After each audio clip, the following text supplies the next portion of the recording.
Good morning, everybody, and welcome to Caribbean Leadership on Deep Sea Protection in the BBNJ era webinar. My name is Khadija Stewart, Senior Campaigner with Rise Up for the Ocean, and I'll be your host and moderator for today's session. So, thank you so much for joining us this morning for this 75-minute webinar. And, for us in the Caribbean, we are ocean defined. Our economies, food systems, culture, and climate resilience are bound to the sea. But deep sea mining, emerging industry, is shifting from a distant idea to a real political and commercial pressure. And for small island developing states, the consequences of biodiversity loss, pollution, and climate shocks are not theoretical. So decisions about extractive activity in the deep ocean cannot be treated as someone else's problem. And today's session sits in a new moment for ocean governance. The BBNJ agreement, often called the High Seas Treaty, and this reshapes the wider toolbox for protecting areas beyond national jurisdiction, including stronger expectations around environmental impact assessments, area-based management tools like marine protected areas, capacity building, and technology transfer. And this agreement does not directly regulate seabed mineral extraction, but it does influence the norms of precaution, transparency, cooperation, and accountability that matter deeply as we look at what is happening at the International Seabed Authority, which, fun fact, is housed in Kingston, Jamaica. And before we go any further, I just wanted to, name something plainly. And a lot of people still are not sure what deep sea mining actually is. And when you hear mining, it is easy to assume that this is basically the oil and gas industry disguised in a new fancy outfit, but that is not what it is. So, real quick, deep sea mining refers to the proposed extraction of minerals from the deep ocean floor, often thousands of meters below the surface, in areas that are some of the least understood ecosystems on Earth. So we know more about the moon than we know about the deep sea. And in practice, this usually means three main deposit types: polymetallic nodules, polymetallic sulfides, and polymetallic sulfides, which are found around hydrothermal vents, and cobalt-rich crust that build up on seamounts, and they contain metals like nickel, cobalt, copper, manganese, and rare earth minerals. And the reason we're talking about deep sea protection right now is because one of our last remaining largely untouched frontiers is being positioned for industrial extraction. And the meetings where this is being discussed will actually start Monday in Kingston, Jamaica. So that was just to make sure that we're all starting from the same baseline. And I just want to say a big thank you to everyone for joining. And with that, we will jump straight into our keynote, which is who is Christopher Corbin of the United Nations Environment Program Cartagena Convention, who will speak on the importance of marine conservation in the region and why unity across international agreements matters now more than ever. And just a brief background on Chris. With over 30 years of experience in marine governance, he has advanced regional cooperation on pollution control, biodiversity protection, and ecosystem resilience in the wider Caribbean. And in the context of the entry into force of the BBNJ agreement, he emphasizes ecological continuity between coastal waters and the deep sea, advocating integrated science-based approaches to address cumulative impacts and strengthen alignment between regional seas frameworks and global ocean governance. So I think that was enough of me talking for the opening session, and I would hand over now to Chris.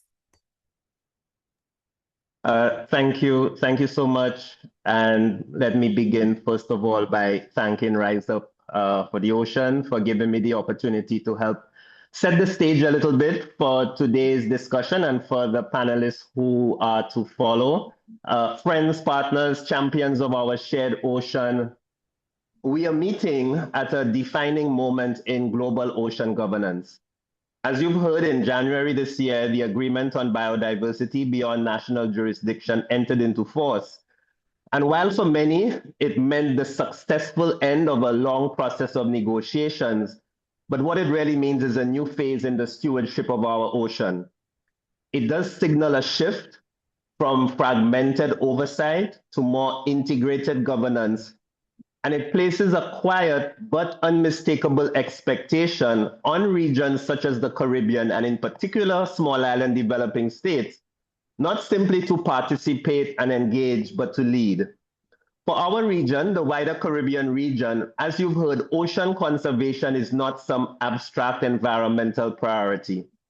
It is foundational to our economic stability, to our food security, and to our climate resilience. Our fisheries sustain livelihoods and nutrition for millions across our region. Tourism is deeply dependent on a healthy coastal and marine ecosystem and remains a primary economic driver for many of our countries. Coastal ecosystems such as mangroves and seagrass function as natural infrastructure, buffering communities against intensifying storms and rising seas. The science is unequivocal. Several assessments from our own UN Environment Program to the Food and Agricultural Organization to the International Panel on Climate Change warn of accelerating biodiversity loss, warming oceans, expanding pollution pressures, and growing cumulative impacts on our marine ecosystem. For small island developing states, ladies, gentlemen, these are not just some distant projections. They are present risks, and we are facing them now. Caribbean resilience is therefore inseparable from ocean resilience. And where resilience is indivisible, the governance systems that we put in place at national and regional level must also be coherent. I would say, fortunately, the Caribbean is not starting from zero. Many of the persons you will hear from are champions in this area. And through our own regional convention, the Cartagena Convention, which is the only legally binding regional agreement dedicated to protecting the marine environment of the wider Caribbean, governments have already demonstrated that cooperative governance can work. Our protocols operationalize principles that the global community is now urgently advancing. In particular, our Specially Areas and Wildlife Protocol strengthens biodiversity protection through ecosystem-based management and other area-based management tools, while our Protocol on Marine Pollution, Land-Based Sources of Marine Pollution, addresses the drivers of marine degradation, pollution from land. Recent decisions of our own contracting parties, our 18th Conference of Parties was held in Kingston, Jamaica late last year, is moving us towards more integrated ocean management. And in that regard, what's happening in the deep sea cannot be separated from what's happening within our territorial waters. Collectively, the region is expanding on coordination. A recently established ocean coordination mechanism attempts to bring together regional bodies like ourselves, but also fisheries, biodiversity, and those agencies involved in climate change. Perhaps a bit more needs to be done in how we engage civil society, our youth, and the private sector, but we have something to build from. But ultimately, governance is not just declaration and talk. It's about implementation. And I think nowhere is this more relevant than in how collectively we are approaching the deep sea. For generations, the deep ocean was perceived as distant and remote, and perhaps even not relevant. I think science has fundamentally changed that understanding. The deep sea regulates planetary systems. It absorbs heat. It stores vast quantities of carbon, cycles nutrients, and supports a complex array of biodiversity that influences the productivity and stability of the entire ocean, and by extension, of us as countries and economies. So the ocean is not a separate set of layers that we can separate. It is a single system. This ecological connectivity from our coastal and marine ecosystems to the depths beyond national jurisdiction remind us that disturbance at depth will inevitably echo and impact the surface. At the same time, you've heard the call for more science, and scientific uncertainty surrounding the deep sea ecosystems reinforces the importance of a precautionary approach, of the need for robust assessment, and perhaps most importantly, informed decision making. The BBNJ agreement, and I suspect you will hear a little bit more about that, also provides us tools to support this approach. Area-based management measures, environmental impact assessments, and provisions for capacity building and technology transfer. Here, the Caribbean possesses an important advantage. Through the regional mechanisms that already exist, we are capable of supporting scientific cooperation, policy coordination, and management approaches across national boundaries. Our regional bodies can help translate global ambition into practical regional action, and then national and regional bodies can help translate that regional action into national and local community action.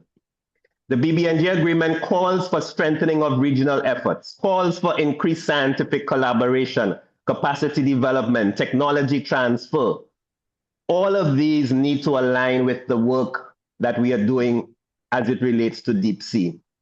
But it will require political will. We hear it all the time, but it also will require a whole of society approach. We must strengthen the collaboration between our research and scientific institutions. We must expand ocean observation, improve the sharing of data, not just data, but information, data that is transformed into knowledge management products, and then build the capacity so that we can implement effectively. The Caribbean has demonstrated that we can punch above our weight, in particular the small island developing states. And we have a shared responsibility for our future generations. I believe we are building from a position of legal commitment. Our governments have indicated that political commitment. There is institutional experience, but now we have to demonstrate the resolve and the commitment to implementation. So this is now no longer whether the Caribbean will lead. The presence of the speakers today demonstrate that the leadership is there. How boldly are we proposing to move forward? Protecting the deep sea is not just about preserving a distant frontier long into the future. It's about safeguarding our environmental systems today. The systems that sustain our economies, that protect our communities, and secure the future of the Caribbean region we all call home.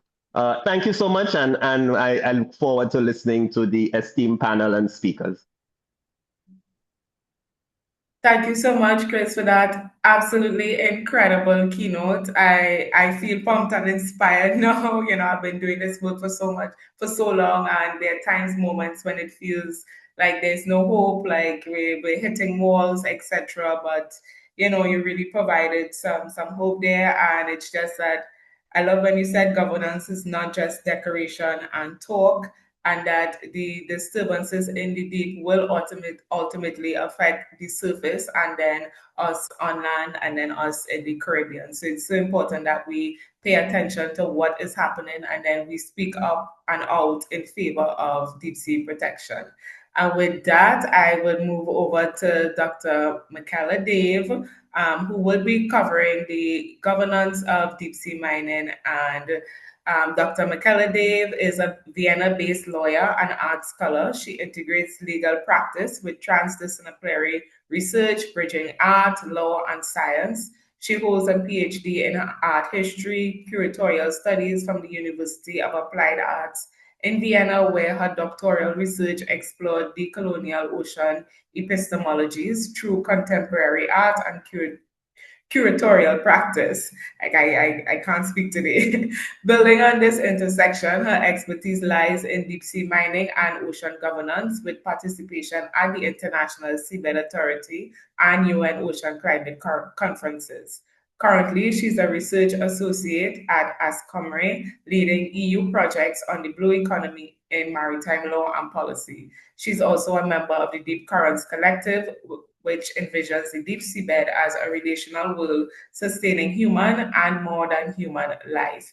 So, Michaela, I would hand over to you to really break down the International Seabed Authority and the governance around the emerging industry of deep sea mining, or not emerging, because we don't want it to start.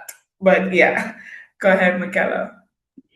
Thank you so much for that fantastic introduction, Khadija, and for organizing this fantastic webinar. And thank you so much, Christopher, for your keynote. It was a pleasure to hear from you. I would like to just share my screen and to ask you all if you can see my screen very clearly. Khadija, if you can confirm that with me, that Yes, thank you all so good. Thank you.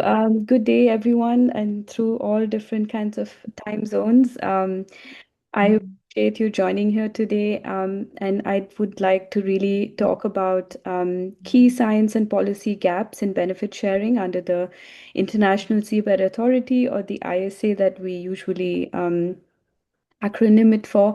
Uh, and it would be focused on the Caribbean Sea, like what we so far have heard from Christopher. I would like to draw your attention to a detailed map of the full Caribbean Sea region, from Cuba through the Bahamas, Jamaica, Hispaniola, Puerto Rico, down to Trinidad and Tobago. It reveals the profound ancestral connections through transatlantic slave journeys that have crossed exactly these waters, that have forged Caribbean resilience across generations. You can see a picture of a slave ship from the colonial times on the right hand side of the screen. It's a history that I encountered through my own research, and it has made me appreciate this history so much more and really question and try to understand the stewardship that the Caribbean region holds towards the protection of the deep sea at a time where global alliance is emerging, and as well as BBNJ's High Seas Treaty has come into force earlier this year. I also want to try to draw your attention to, above all, an ocean governance legal framework and how it really operates. And the key center point is Jamaica, Kingston, as Khadija has already pointed out to you. For law, or from the perspective of law at least, the United Nations Law of the Sea Convention came into being and was first adopted in Montego Bay in Jamaica. What it essentially does is, and you can see it reflected on your screens, that it divides the ocean from coastal baselines, from internal waters landward onto territorial sea, which is up to 12 nautical miles, where states have full sovereignty. Then it's chopped up into contiguous zones, and into exclusive economic zone, which is up to 200 nautical miles, where sovereign states have rights over their resources and fisheries. Then there's, of course, the continental shelf. And beyond that lies the high seas and the specific area, which is the deep sea bed and the water column. And all this is to say that it's been known as the common heritage of humankind, and the regulatory body is the International Seabed Authority for seabed activities. And the BBNJ treaty is the High Seas Treaty that is essentially there to protect and cover the genetic resources, protect specific areas, impact assessments, and technology sharing in areas beyond the national jurisdiction. So, this is a summary of how the legal ocean governance framework usually operates. Dija also mentioned specifically about what kind of mining would take place in this specific area of the ocean, which is that there are certain global mining hotspots, as you can see. Specifically targeted is the Clarion-Clipperton Zone, which lies in the Pacific Ocean, where tons and tons of polymetallic nodules are lying on the abysmal floor in very depths of the oceans, up to 4,500 meters. And then, of course, there are a couple of more types of minerals we are looking at, which is the cobalt-rich crusts that are across ocean basins, including the Indian Pacific Atlantic regions, and the polymetallic sulfides at several hydrothermal vents. There are at the moment, 17 active exploration contracts, which is basically a contract designed between a sponsoring state and the industry. And there's harvest of nickel and cobalt batteries, but commercial exploitation hasn't taken place because there's a regulatory International Seabed Authority body that needs to finish the mining code as soon as possible. So the stage before exploitation is the stage of exploration, and in the absence of current regulation through the mining code, exploitation commercially cannot begin. But what does this mean for the ocean environments and in terms of environmental impacts from potential deep sea mining if it were to begin? Um, well, we have to understand that, of course, the Caribbean region has its own exclusive economic zones, and the mining of the deep sea specifically would take place in international waters, possibly starting from polymetallic nodules in the Pacific Ocean. But as we know, that even though the law chops up and frames the ocean in a disconnected, fragmented way, it is essentially not the case. Science and experts have said that deep sea mining would potentially scrape up seafloor nodules and sediments, would potentially be destroying habitats and killing some slow growing creatures. It would also create clouds of mud or sediment plumes that would spread far and wide. Could potentially smother sea life, releasing stored carbon and harming fish and plankton across ocean layers. This would also disrupt communication across the ocean and food and the web food chain, which would, of course, also affect the deep sea and also surface fisheries. So you get the gist that there could be possibly an irreversible damage that the scientists are telling us and unknown recovery times from potential seabed mining. And this is not the full scope of environmental impacts we even know today, and it's still under consideration. So now I just want to try to unpack the International Seabed Authority structure, which is headquartered in Kingston, Jamaica. It was established under UNCLOS in 1994. So it governs, like I said, the seabed activities in the in the international waters, and it's commonly known as Common Heritage of Humankind. And basically, there are three organs to the ISA.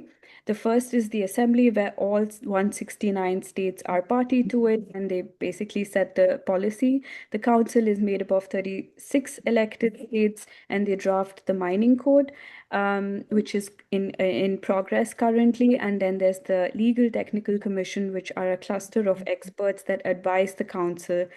Um, Currently, it manages 17 exploration contracts for polymetallic nodules. And also, they are considering different facets of the mining code, which includes developing environmental protections, planning for benefit sharing mechanisms like royalties, technology transfers, training programs, especially meant for developing countries. And now we could just consider and zoom in on Jamaica as a concrete example here, that it's not only hosting ISA headquarters, it also sponsors its own exploration contract.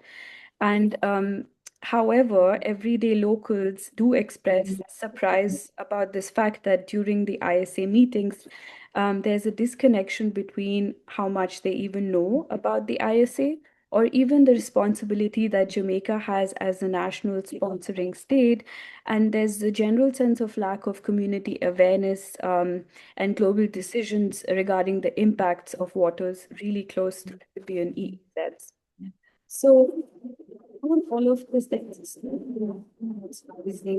and as you can see on the left-hand side of the screen from a recent headline captured from the New York Times, that there's a decade-long deadlock with recent and newly appointed Secretary General Leticia Carvalho. She's warning that there could be a failure to adopt there could be a failure to adopt rules, and it could risk turning the oceans into a wild west amid amid the aggressive mining pushes. And there's a global tide of opposition to deep seabed mining currently for precautionary pause, moratorium, or a ban. About 40 countries are taking certain kinds of positions among these. And it's been taking place from an accelerated point of view since the 2021 2-year rule trigger, which is a legal loophole which is trying to rush the completion of the mining code. So we see certain examples from developing coastal and island states, Palau and Vanuatu, Fiji, for example, Dominican Republic, Antigua, Barbuda, which was quite recent, alongside Western countries like France, Germany, and even Mexico in Latin America. And around this momentum, there's also, of course, scholars thinking about how there could be a possible pathway to a moratorium legally. And so it's also being timed with the BBNJ's high seas momentum, where in fact the treaty has come into force and a lot of states are ratifying it currently. But what I really want to draw your attention to, I hope I'm not running out of time already, is that the core problem about all of this is the unfinished mining code, which is needed for the actual commercial exploitation, where ISA's own upcoming March meeting is having an analysis, and even other experts are talking about this and publishing papers that there are over 30 outstanding issues that are stalling any commercial mining from starting, because the mining code simply has not been finished. There are 4 clusters that I have kind of designed for you to try to understand. The first is that benefits and payments with no agreement, benefits and payments with no agreement yet on royalty percentages from mining profits, and how to fairly split them between rich and poor countries, or the mechanisms of a damage compensation fund are not yet fully discussed.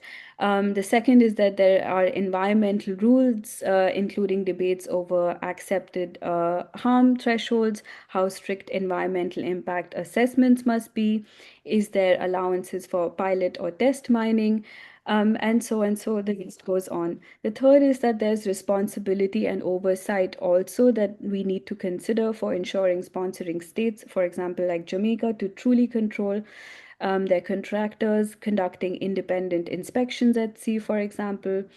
And of course, there's a public interest that needs to be also covered. For example, that there needs to be discussion about coastal states' rights, how it would impact them, then the cultural heritage of different kinds of stakeholders involved who are not yet also considered, and their participation is actually a human rights issue at the moment that's being discussed. And of course, whether the ISA and its seabed mining activities would be in alignment with BBNJ or not. So, considering all of these unresolved issues of the mining code, we are far from having a robust mining code in place. And even despite the momentum that we are seeing with resistance to deep seabed mining at the moment, we have to tread carefully here and try to understand our own agency involved in all of this. When it comes to Caribbean states' representation at the ISA, it's important to also note that Latin America and Caribbean group just holds 7 of the 36 rotating council seats, and often leaving small states like Jamaica or the Bahamas outcompeted by larger regional players like Brazil or Mexico. And sometimes it's also sidelined with sidelining local knowledge from fisheries aspects, and of course, sensitive near shore spots as well.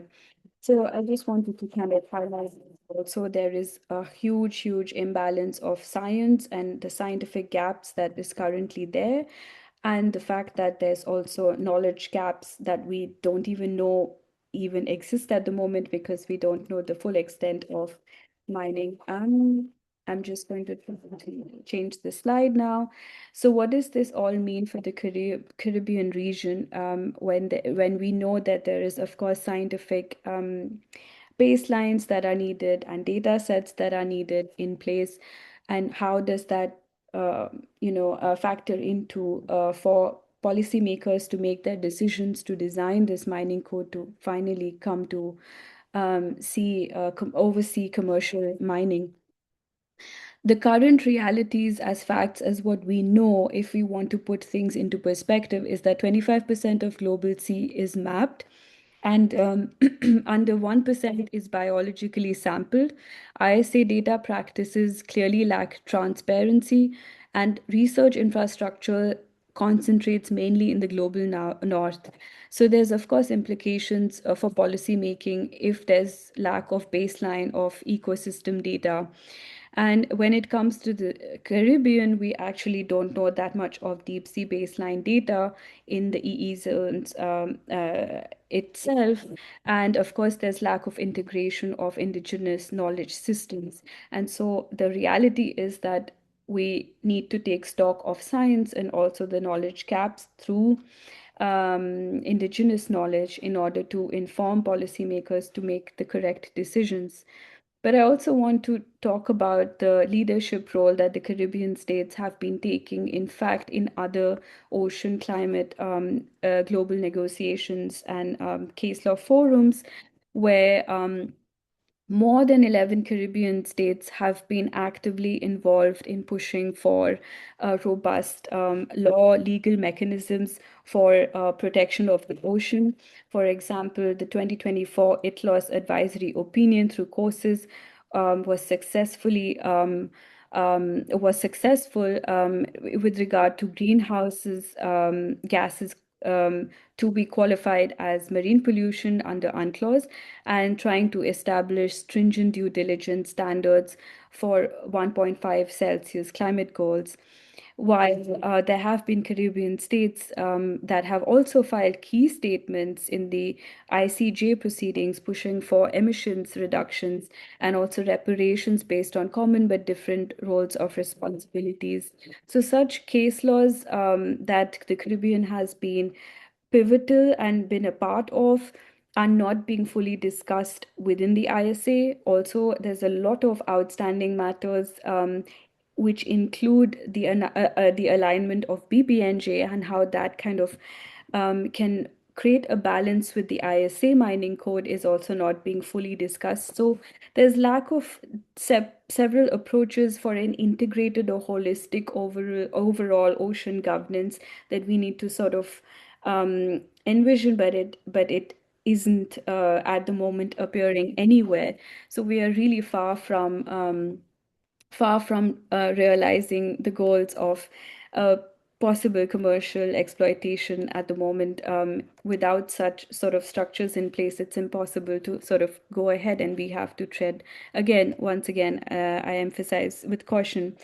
But I also wanted to uniquely emphasize on the grassroots communities' engagement and momentum within the Caribbean, and I myself have been a part of. And because of this community unity, I've enjoyed and been a part of, I really have come to appreciate that, in fact, there are several voices within the ISA, but also outside of the ISA through side events and the protests right outside the ISA Convention Center, the Jamaica Convention Center, where the ISA is held, or possibly even at other global ocean negotiations forums, and such as these webinars are really shaping the way in which we are thinking about Caribbean's region's agency and the way forward. So I would just try to some specific takeaways to wrap up my part of the segment is that we must prioritize ISA funded surveys tailored to Caribbean needs in order to fill the staggering gap that there is for deep sea data, push for at least to resolving 30 plus mining code clusters that I have adequately talked about, which begins with equitable benefit sharing arrangements, and also work to strengthen small state representation on the council, and of course try to harmonize ISA and BBNJ frameworks to address the cross-boundary threats like rising mining plumes. Of course, there's necessity to strengthen knowledge gaps that come from science, but also all of the knowledge gaps that we don't or yet know of, involving integrating of indigenous knowledge. And I also not use the word integration of indigenous knowledge because I'm highly aware that indigenous knowledge have been there for centuries, and it's about harmonizing all of these different fractured or fragmented aspects of seabed mining, and to look into a robust overall ocean governance framework. With that, I would like to thank Khadija and also the organizers for having me, and I look forward to the others presenting for the webinar as well. Thank you so much. I hope, Khadija, I didn't take so much of time and that you don't hate me. Thanks so much, Michaela, for breaking things down. And yes, you went over a little bit, but I think it's okay because you covered some really important topics. And with the interest of time, I will hop straight into our next speaker, Bobby Joe Dobush, who is going to touch on the economic liabilities associated with deep sea mining. And Bobby Joe is an environmental attorney and expert on the financial and liability risk posed by deep sea mining. She practiced law for a decade at a global firm where she counseled clients on climate regulations, sustainability, financing of renewables, and carbon markets. Bobby Joe advises civil society, government, investors, and philanthropies on deep sea mining, and she aspires to make ocean science, law, and policy accessible. So, with that, Bobby Joe, I'll hand over to you. Thank you, Khadija. Can you see my slides all right? Yes. Awesome. And thank you to Chris and Michaela. That was super interesting. And Michaela, I learned things that I didn't know, which is awesome. I always love to hear your perspectives on this. I'll jump right into it. I won't do any further introduction. Khadija, thank you for that. I am here to talk about some of the finance, economics, and liability issues relevant, from what I've been learning, relevant to the Caribbean. So, you all know much better than me if that part's true, but I'll tell you what I know, and we can talk about later what else you want to know. There we go. So we're going to talk about, again, I know the things that I talk about day in and day out, but there's a lot that I'm super honored to be invited to speak with you all. There's a lot about the Caribbean that I don't know and I'm learning. So I kind of want to frame this more as posing a set of questions and considerations for you all to think about. What are the main economic claims for DSM, deep seabed mining? You might hear me use them interchangeably. What assumptions are those claims built on? And have those assumptions been tested? How DSM could affect Caribbean priorities, which I understand some of them to be fisheries, tourism, climate resilience, and a sustainable blue economy. And lastly, and Michaela covered this a little bit, but what is some of what I'm going to cover, but what is the state of play for the Caribbean? So I'll just start briefly with what some of the arguments for seabed mining are. You could break it down really into we need these minerals and we can get them from the ocean. But both of those things, I think, and I have to say, I think even a lot of really interesting conversations about seabed mining start with the tension of we need these minerals, we can get them from the ocean, but the deep ocean is important, and is it worth it, and is this going to be fair? And I just want to back us up to the 10,000-foot view and kind of ask those first questions. Do we need these particular minerals? Who is the we? What do we need them for? If we needed them, is this the best way to get them? And how much would it cost? How technologically feasible is it? Who's in charge? How well funded are they? How could they pay for a disaster? All of these things. And also, could we get them? Like, do these minerals or do these machines even really exist? And I think that we do ourselves a disservice by assuming those things to be true when we have the conversation. So again, the arguments for seabed mining are, this one's getting less play than it used to, but seabed mining is what we need to do to decarbonize. We want a green transition. We have to get minerals from the ocean and we have to do it fast. They're going to be the narrative used to be like, it's a battery in a rock. You're going to drop this mineral right into your EV and drive off. I mean, battery chemistries are changing faster than we can even repeat those arguments, but you still hear them sometimes. And you hear them from some of the front running companies, the metals company or Impossible Metals. This is a graphic from Impossible Metals on the bottom left. This is them saying, like, whatever's wrong with land-based mining or even the way that TMC wants to mine, like, we're going to do it all better. And we're going to kind of investigate some of those claims. And also, one of the big claims is this will alleviate pressure on terrestrial mining and all of the bad things that couldn't come with that. So I'm going to kind of run through these. And again, like, I'm hoping to set up a set of questions that we can talk about together, or you all can think about, or I'm happy to chat about after. But is seabed mining like less harmful or less toxic? These are some of the machines. The green one on the right is by DME. It's the Britannia, but it's also what the TMC machines look like. They're the ones that would crawl along the abyssal plain, like vacuum up all the nodules. That white, scary looking one is for drilling into crusts and sulfides, like seamounts and hydrothermal vents. That was built to work in Papua New Guinea, but it got in the water but never got attached to anything. And I don't know if it's sitting in Papua New Guinea or Japan. I don't know which of the machines it is, but it's not in use. This bottom one is just a concept. It's Impossible Metals. It's like the size of a box you'd put on the back of a train, and there's supposed to be like a fleet of them coming up and down through the water, picking up nodules. I'm not going to go into all the environmental impacts, but here's a graph I really love on the left. There is a lot of scholarship about how seabed mining is not proven to be less toxic or less harmful, and all of this narrative is kind of coming from mining companies themselves, so definitely worth investigating. Could seabed mining relieve habitat or biodiversity loss? Just back when everybody says their stuff is better than somebody else's, right? They're like, land mining's the worst, but the nodule miners in the green are saying that the ones who want to drill the hydrothermal vents are the worst. But then Impossible Metals is like, no, TMC is the worst. We're the best. So it just, there's a lot of claims about who's cleaner and who's greener, but none of that has borne any fruit yet.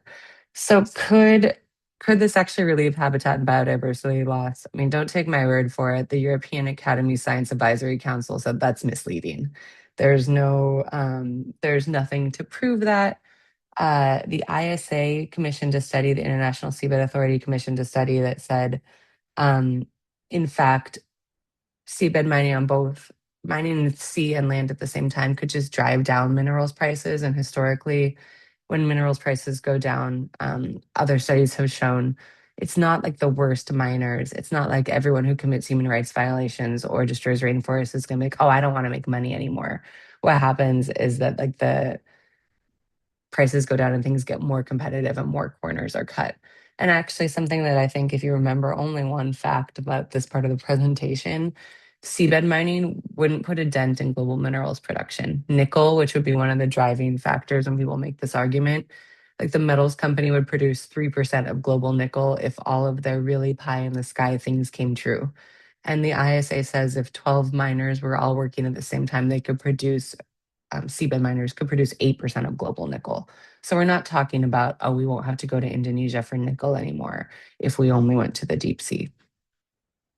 Transitioning a little bit into speaking about priorities that resonate in the Caribbean, fisheries are put at risk by seabed mining, and fisheries organizations around the world throughout the South Pacific, but also the Atlantic, also up in the Arctic, folks are looking into this. As you know, 3 years ago already, time flies. There was a meeting at the IATTC, the Inter-American Tropical Tuna Commission.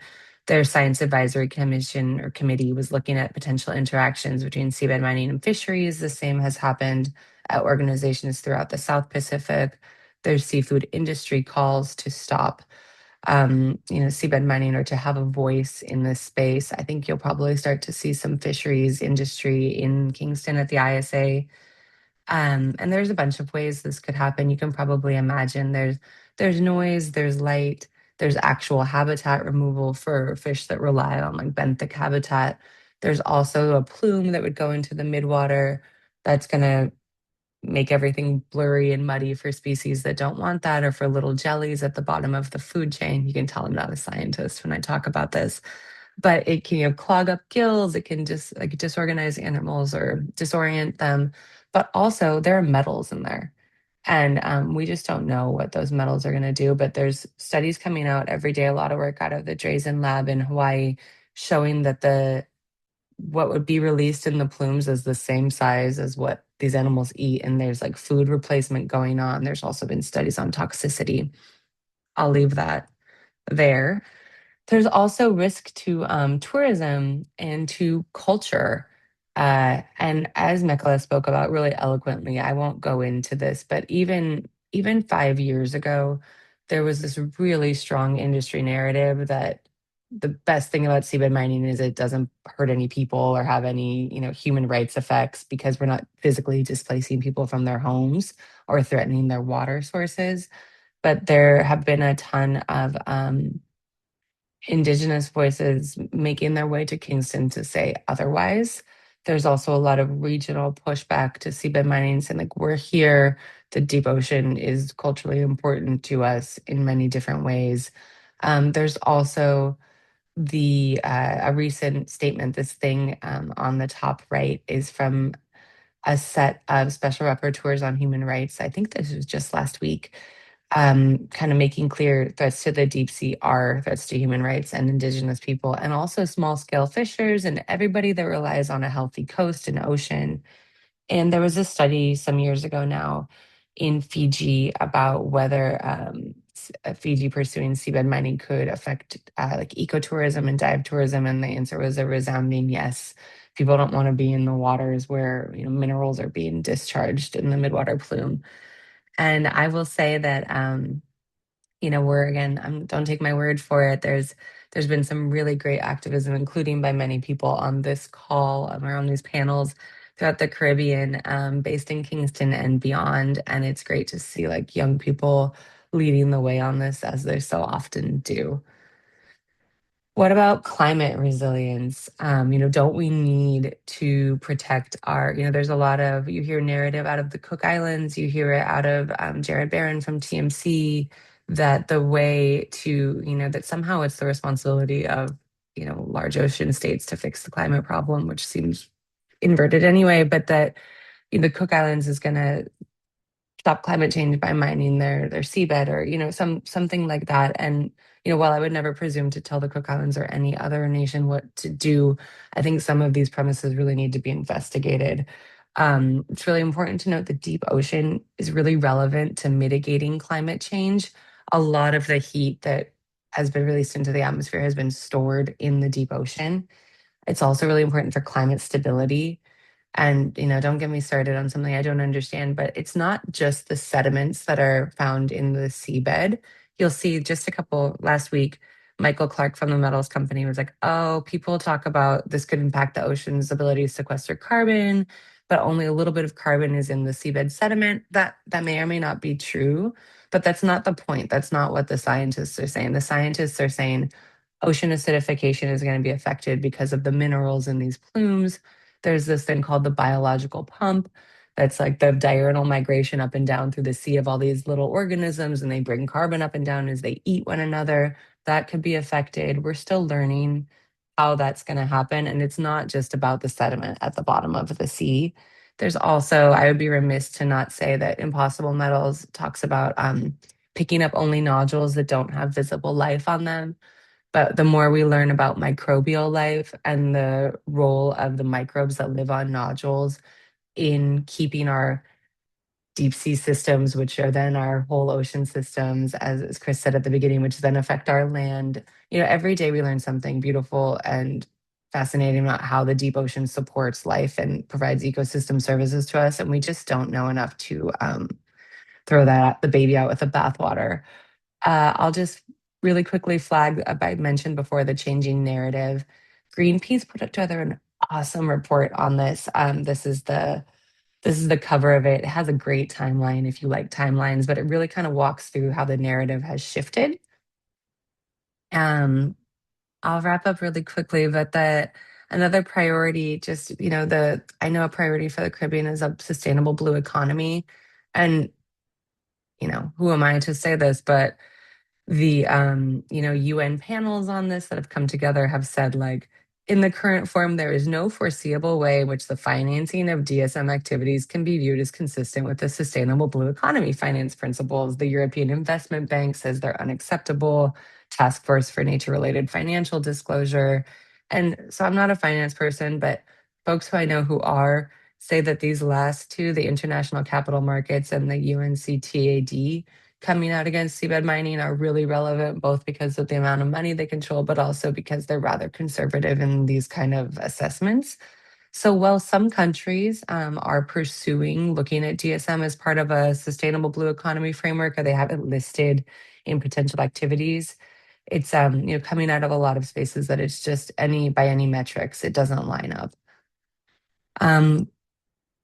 I'll just add, in addition to having the ISA in Kingston, there are seabed mining potentials near the Caribbean, right? Like, there's this map on the top left is the USGS, that's the US Geological Survey. They mapped potential minerals throughout the world. Prospective, that doesn't mean there's like money to be made there, it just means maybe some of these minerals are there. This is a close-up of where nodules might be.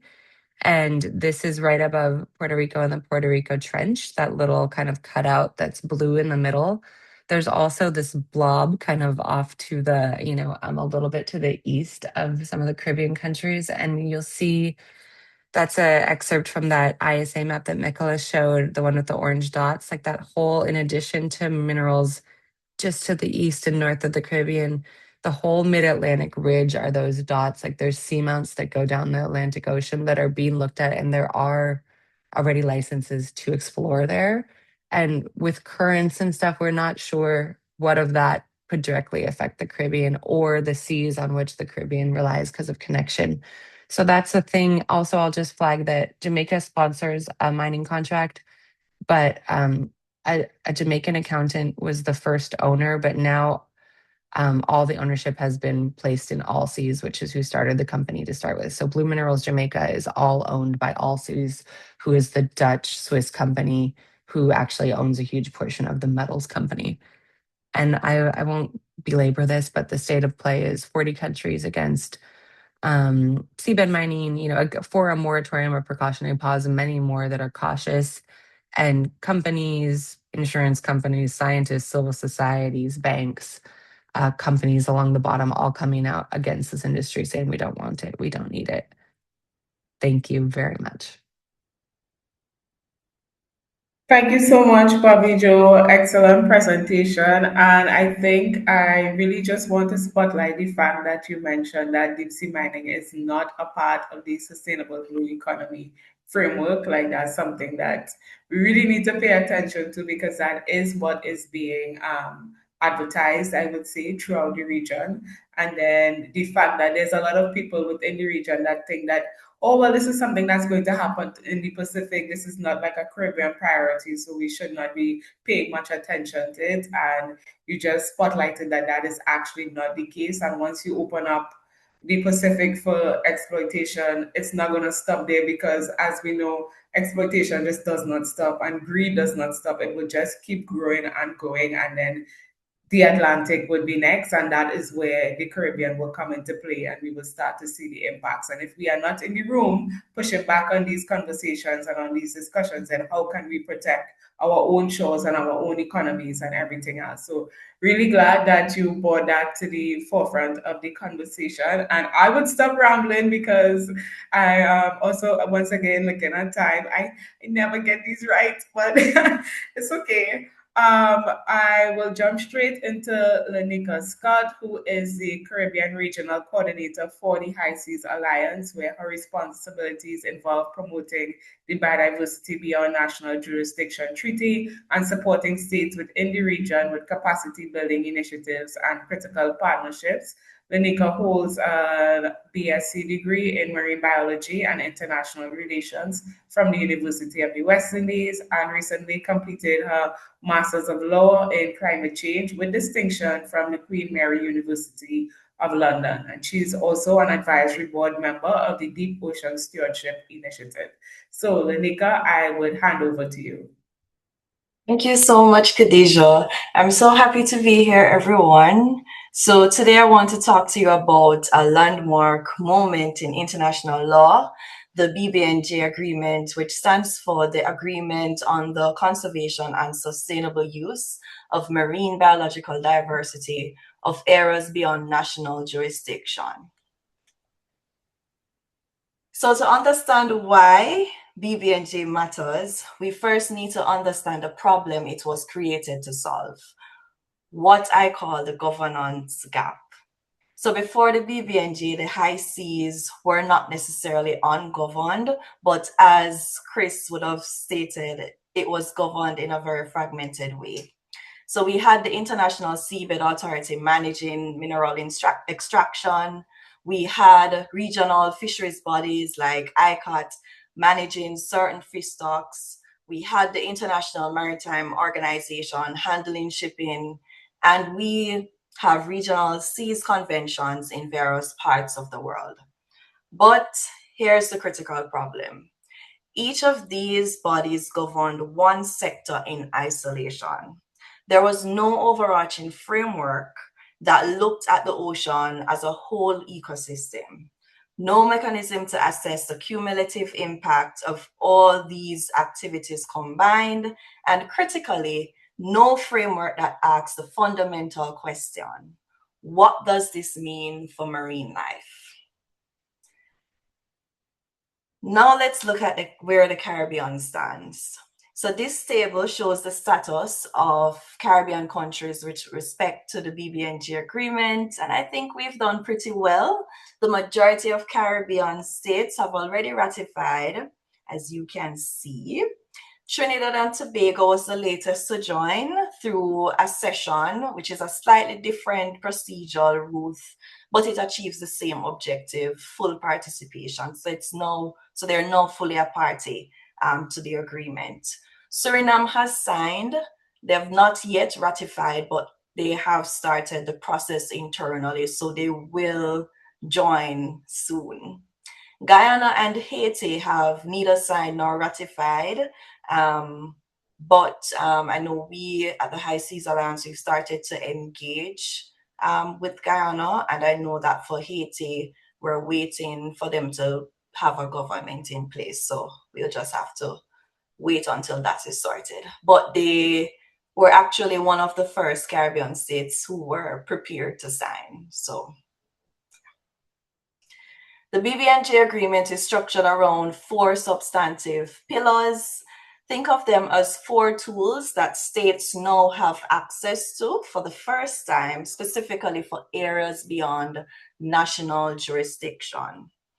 Pillar 1 is marine genetic resources, and this establishes a framework for notification, benefit sharing, and data sharing when biological materials are collected from the high seas. Pillar 2 is area-based management tools, and this includes the ability to designate marine protected areas on the high seas. And for the first time, the international community can cooperatively set aside high seas areas for conservation. Pillar 3 is environmental impact assessments. States are now required to assess the environmental impact of activities they propose to undertake in areas beyond national jurisdiction before those activities begin. What's critical here is the fact that the BBNJ looks at transboundary harm, and so this closes a major accountability gap. Pillar 4 speaks to capacity building and technology transfer, a recognition that meaningful participation in this new governance framework requires that developing states have the tools, trained personnel, and institutional infrastructure to engage. The preamble establishes 3 foundational principles that run through everything. So the first is intergenerational responsibility. The agreement explicitly recognizes that conservation obligations run not just to present states, but to future generations. Second, collective custodianship. No single state owns the high seas. Governance obligations are shared across the entire international community. This reframes the question from what can I take to what are we collectively responsible for. The third is the whole ecosystem management approach. The preamble recognizes that surface waters, the mid-water column, the seafloor, and genetic resources are scientifically inseparable. You cannot protect the tuna without protecting the ecosystem that supports them. You cannot mine the seabed without considering impacts on the water column above. The preamble also specifically recognizes the special needs and vulnerabilities of small island developing states and the importance of traditional knowledge held by indigenous people. Article 7 speaks to the precautionary approach as a binding standard for all activities in areas beyond national jurisdiction.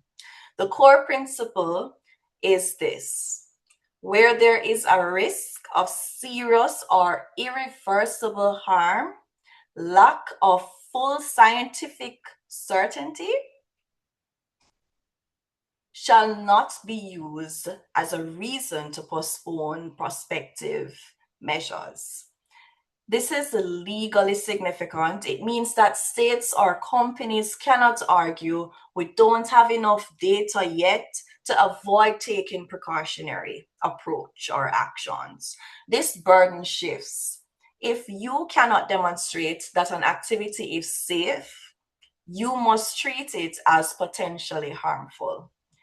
Why does this matter so much for areas beyond national jurisdictions? Because of the extraordinary characteristics of deep sea ecosystems. Deep sea corals can take centuries to recover from physical disturbance. Hydrothermal vents may never recover if permanently altered, and many studies speak to this. Many species found in areas beyond national jurisdictions, on seamounts, at hydrothermal vents, are found nowhere else on Earth. So there are no backup populations, no analogs. If they are lost, they are gone. And here is perhaps the most important fact. Less than 20% of the deep sea has been mapped to modern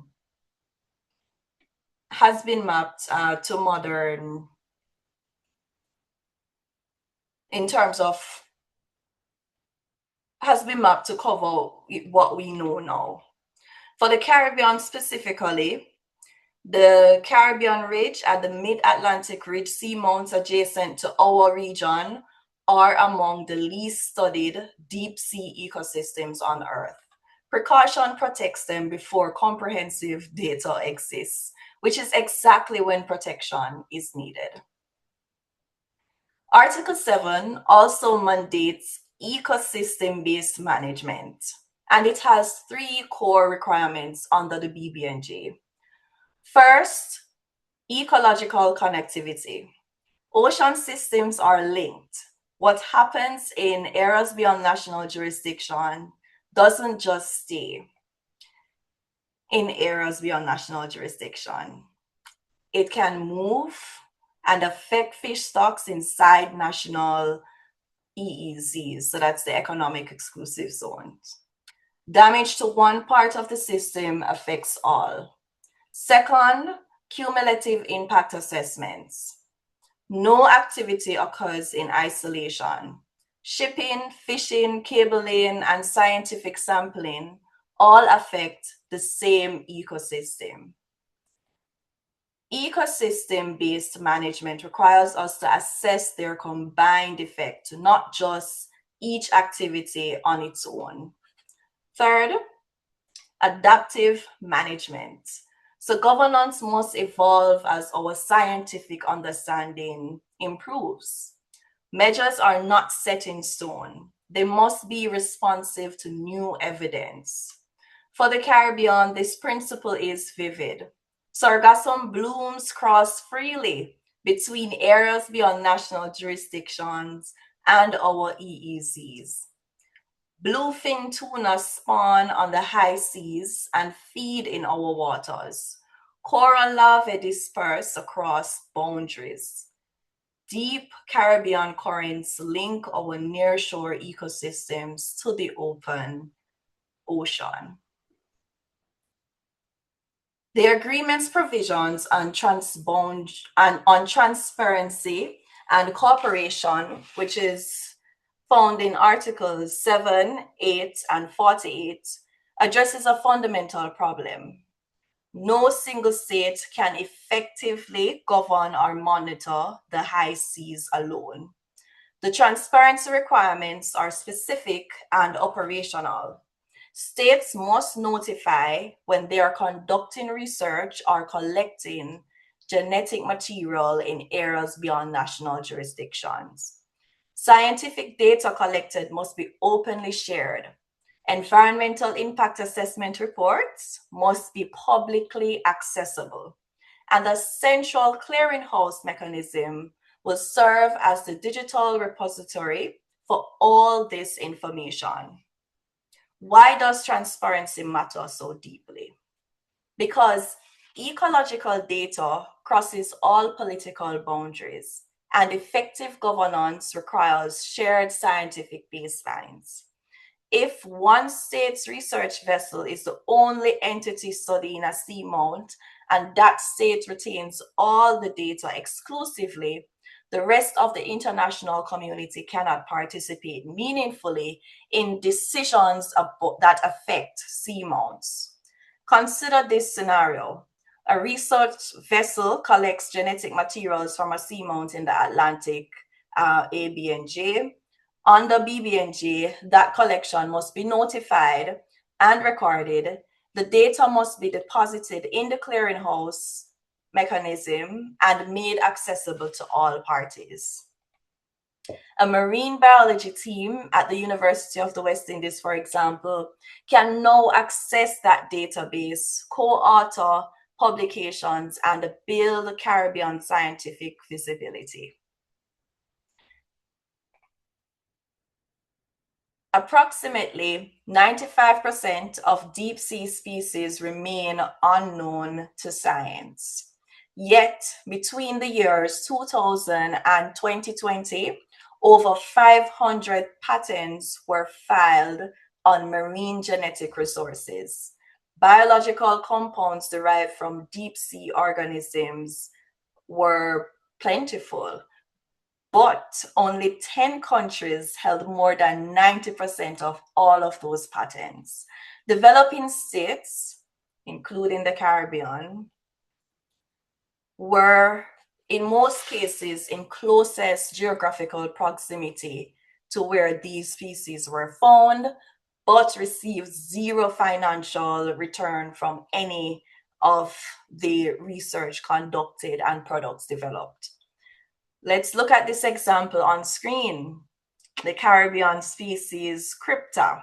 It is a marine sponge, and compounds derived from this sponge was actually used to develop one of the first effective treatments for HIV and AIDS, and it was also later again used during COVID-19. The BBNJ agreement changes this entirely for states, including those in the Caribbean. So what does part 2 of the BBNJ agreement actually create? It builds a 5-component framework for marine genetic resources. The first component is notification. So states must notify collection of marine genetic resources in the high seas, in the clearinghouse mechanism, and that creates a public, transparent record of who is collecting what and where. The second is non-monetary benefit sharing, and this is an immediate obligation for those who have ratified the agreement. So this means sharing scientific data, samples, and research findings. Offering training opportunities and joint research collaborations are also a part of this deal. making knowledge more accessible. The third is a monetary benefit sharing framework for the future. So this is still to be debated at the COP, but parties will certainly decide, and those decisions will, I guess, turn this aspect of the agreement into being now fully operational. And the fourth component is the clearinghouse mechanism itself, a central digital repository, of course, that will allow us to see what exactly is happening and will make research findings public or open access. And then the fifth is intellectual property balance. And this agreement certainly acknowledges that entities have rights over innovations derived from marine genetic resources, but subjects those rights to benefit sharing obligations. So the other pillar of the BBNJ agreement speaks to area-based management tools, and this is genuinely historic. For the first time, the international community can designate areas or propose areas in the high seas for management, whether full or partial. So under previous international law regimes, marine protected areas could only be created within a country's territorial sea. The high seas are now open. So marine protected areas with full or partial protection, fisheries closures, seasonal management measures, put in place to protect deep sea coral spawning seasons, for example, can now be in effect. Special areas for shipping and vessel routing and emergency measures for rapid onset threats. The process for designating areas, an area-based management tool or a marine protected area, whether full or partial, this takes 4 steps. So the first is a state party would have to submit a proposal. And second, the scientific and technical body would review that proposal with all the relevant stakeholders. And the third, the conference of parties would decide by consensus if that area will be established. And then the fourth is parties would then implement the measures. So it can be a single state party, or states can come together to make a proposal for a particular area to be protected.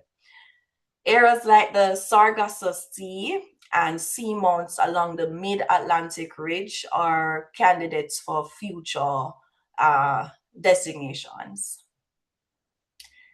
The environmental impact assessments trigger is activities that may cause substantial pollution or significant and harmful changes to marine environments in areas beyond national jurisdictions.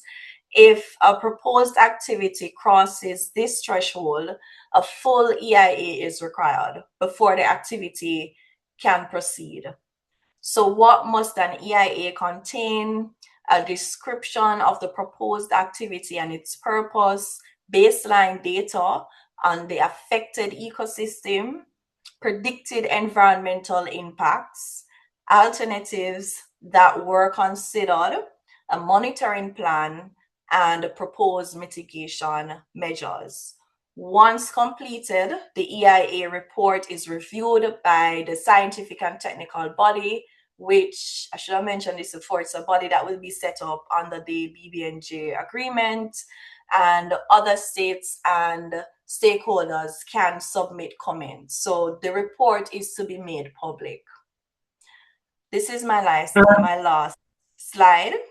So capacity building and technology transfer is in many ways the pillar that makes all the others possible, especially for Caribbean states. because a treaty that creates rights and obligations without providing the tools to exercise those rights would not be truly equitable. So the BBNJ certainly institutionalizes capacity building across 6 dimensions: legal capacity in terms of providing training in international law, treaty interpretation, so that Caribbean negotiators can engage with the Conference of Parties from a position of knowledge and confidence. The scientific and technical capacity in terms of marine biology, oceanography, deep sea sampling, biodiversity assessments. This is about building a generation of Caribbean marine scientists. And equipment access, as you know, many Caribbean states don't necessarily have access to sampling equipment, laboratory infrastructure, underwater vessels, and sensor technology. So physical tools that are currently out of reach are now made. There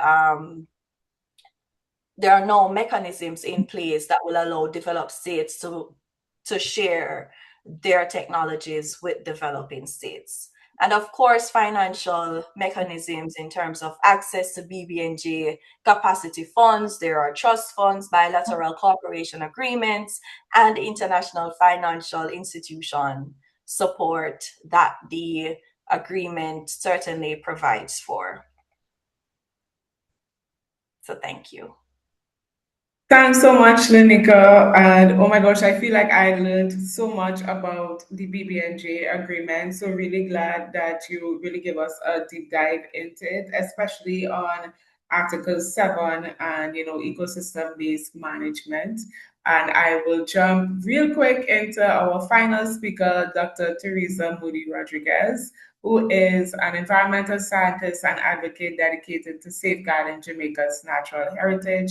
She is the Chief Executive Officer of the Jamaican Environment Trust, which is a not for profit environmental NGO in Jamaica, whose mission is to protect Jamaica's natural resources. So, with that, Teresa, I would hand over to you.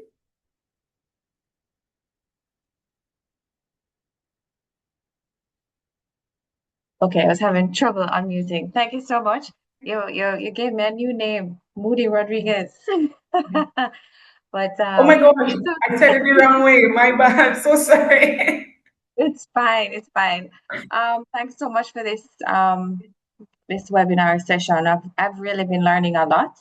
And thanks so much to our speakers before. I think they've been excellent at really expounding on certain areas that some of us may not have known a lot about, and allowing us to really have a better understanding and appreciation of why so many of us are so concerned with deep sea mining. Okay, so I'll jump straight into it. We've heard a lot today, and I think what we're realizing is that deep sea mining is really not that distant, either in space or in time. And governance decisions that are there, governance decisions that being shaped now will influence ocean systems that sustain our fisheries, the tourism economies, coastal protection, and climate resilience.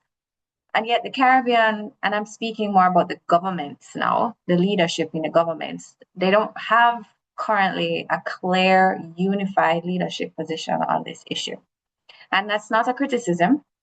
The world we live in is very complex geopolitically, so it is just simply where we are. But there's an opportunity because leadership gaps can become leadership moments, and this is why we're holding this session, and we really we're seeking for champions. Now I should have changed the slide, right? Okay. Now why does this matter? Why does this matter? Why does this moment matter for SIBS? Now, for large continental economies, and we've been hearing it already, environmental risk can be absorbed or distributed across diversified sectors.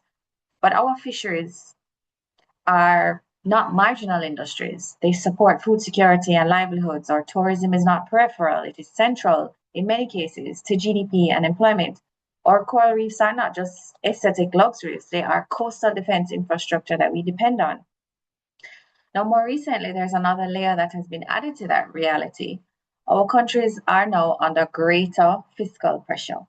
Climate impacts are intensifying. Adaptation is no longer abstract, it is urgent.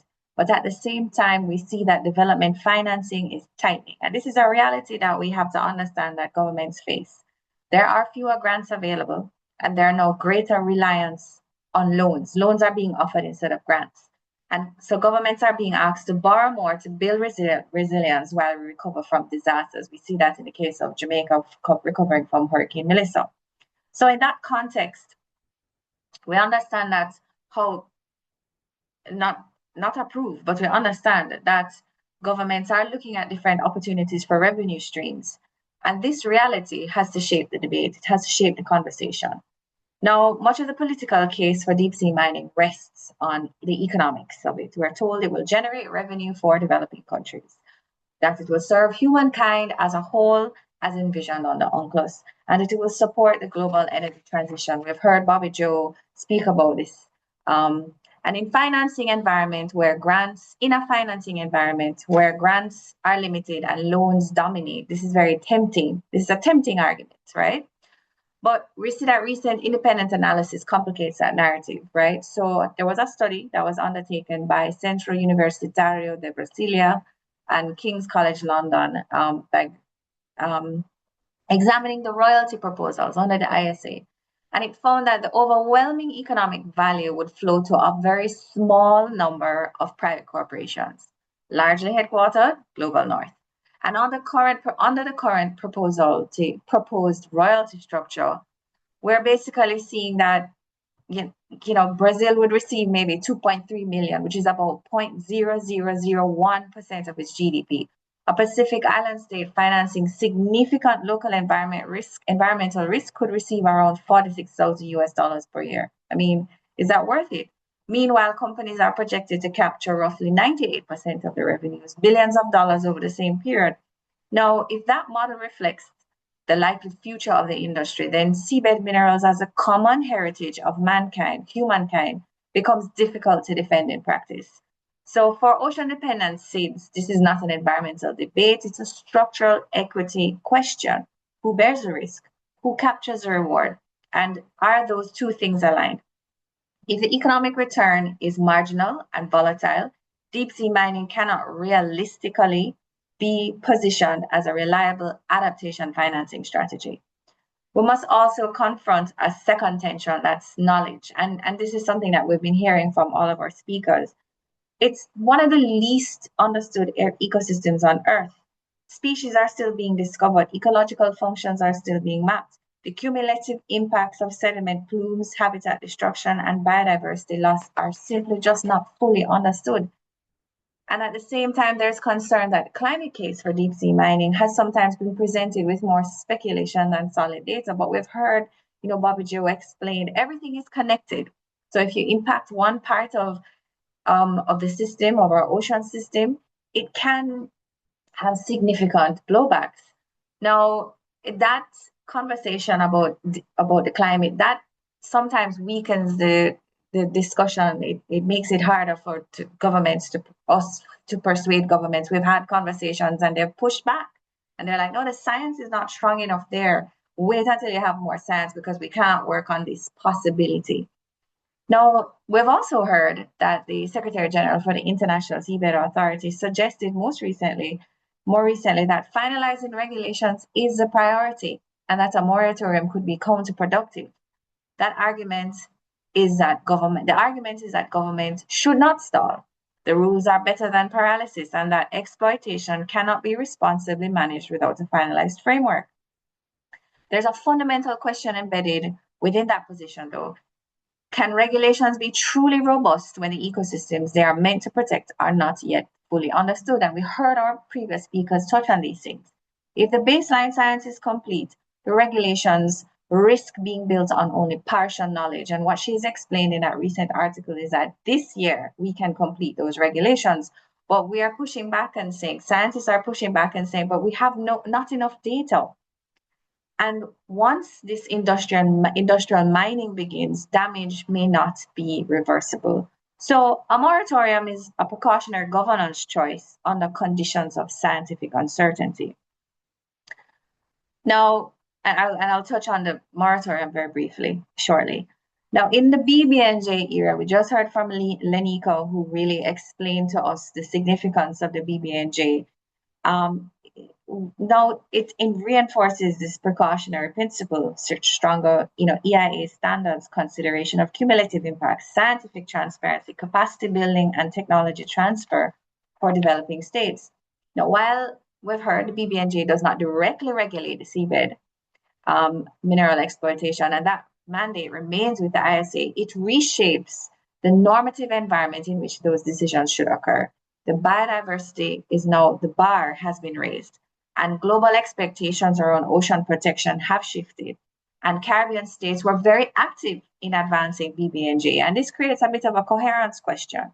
If Caribbean states champion precaution and biodiversity protection in one forum, but remain fragmented or silent in another, where industrial activity in the deep ocean is under consideration, don't we weaken our credibility? So leadership in this era also means policy coherence. So I am basically proposing two options. Given the uncertainty, governance gaps, economic distribution concerns we've discussed, Caribbean leadership can take two forms. A coordinated call for a precautionary pause, which is essentially a long-term timeout. You give a time period for it. Now, this is not as obstruction, it's not ideology, but as responsible governance under uncertainty. So this would mean saying something like, we will not support the start of industrial scale deep sea mining until regulations are complete, environmental standards are demonstrably robust, independent science is strengthened, and benefit sharing mechanisms are equitable and transparent, because there are a lot of gaps that we've heard. A moratorium slows momentum while regulations remain incomplete. It creates space for stronger science. It pressures improvement of inequitable revenue models. So it creates that time for these things to be figured out, aligns with the precautionary principles that are reinforced in the BBNJ, and positions the Caribbean as prudent, not obstructionist. So it buys time. And in environmental governance, time can be the difference between reversible harm and irreversible loss. And we have the option two, which is the principle note. This might be the harder one to get.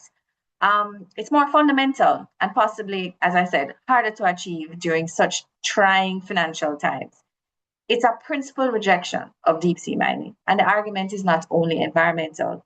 If the ecosystems involved are among the least understood on Earth, if ocean systems are already under cumulative stress, the regulatory framework remains complete, and projected economic benefits to developing states are marginal compared to corporate gains, then one can reasonably conclude that the model itself is misaligned with SID's long-term interest. So this is the ethical horizon.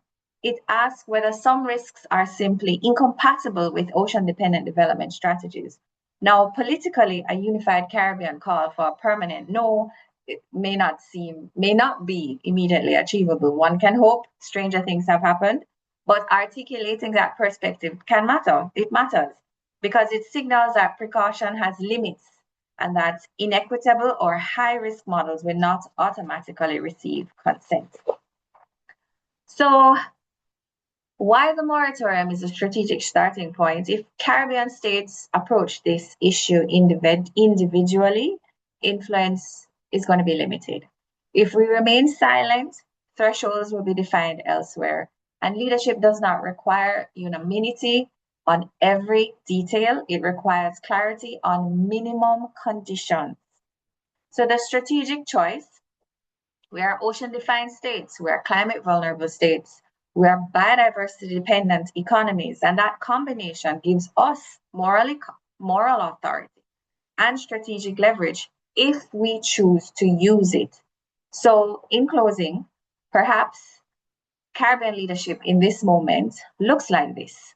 We call for a moratorium, a precautionary moratorium, because the science is incomplete, because regulations are still evolving, because the revenue model raises serious equity concerns, because fiscal pressure should not push us toward high-risk choices with uncertain returns, and because for SIDS, ocean risk is existential, and we reserve the right collectively to go further if those conditions are not meaningfully resolved. So This is our hope. We're looking for Caribbean champions to articulate it and to bring together other Caribbean nations jointly together, even during these trying times. So I end here. Thank you so much. Thanks so much, Teresa. Absolutely incredible presentation and great closing points. I don't think I need to say anything else after that. And I know that we're already over time. So I would just like to say, if anyone have any questions for our speakers, you could feel free to send out an email or connect with the speakers on social media, LinkedIn, Instagram, and you can ask further questions, or you can connect with the Rise Up team, because it's a lot of work that we've been pushing for and advocating in the region. And like Teresa said, these discussions and conversations are happening right here in our backyard. So it's so important that we are contributing to the decision-making process. And with that, I would just like to say a big thank you to all our presenters, all our speakers, and to all of you for being present, because yes, this is very important conversation, and I'm just getting distracted by what I am seeing in the chat. But I would just say real quick, we have some call to actions that we would love for all of you all to take. The next ISA Council meeting is starting next week, March 9th to March 20th. And we do have a toolkit that we would like for people to share, to just really, call out that there's no false urgency, that we really need to put precaution and protection ahead of, I would say, chaotic exploitation. And we have a collective statement, which is something that we plan to send and share at the council meeting in July and also at the assembly. And this is where we would like, organizations to speak up and to speak out. And then we have, if you would like to take further action and contact your country's representative, then you also have the opportunity to do that. There are letters available, and if you would need help in tailoring these letters, we, the Rise Up team, will be here to help and support this. And then again, if you want to keep being engaged and want to learn more, then I would encourage you to join the Rise Up Network. And I think all of these links are being shared in the chat. And the webinar's recording will also be shared with everyone, along with all the resources. And I am seeing how can these one or two questions in the chat. And how can the outcomes of the ISA meeting feed into, I believe this is the Fossil Fuel Treaty Conference in April that you are mentioning, Shanda, if I'm not mistaken. But I could answer that question. I can answer that question on the side, because we're already like 17 minutes over. And so again, a very big thank you to everyone. I see that Natalie we have a feedback to just get your perspectives on how informative this webinar was.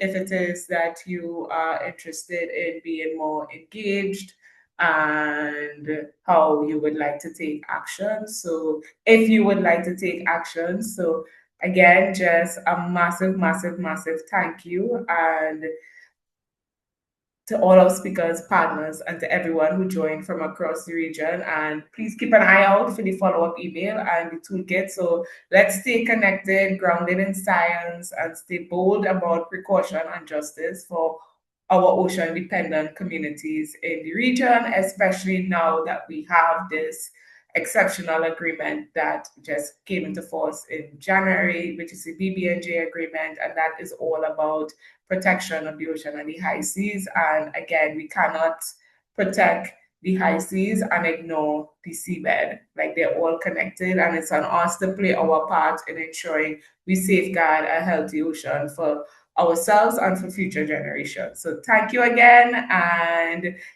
keep following Rise Up and look out for more informative sessions on the topic of deep sea mining. So with that, enjoy the rest of your morning or afternoon, depending on where you're joining from, and we will stay connected. So Bye, everyone.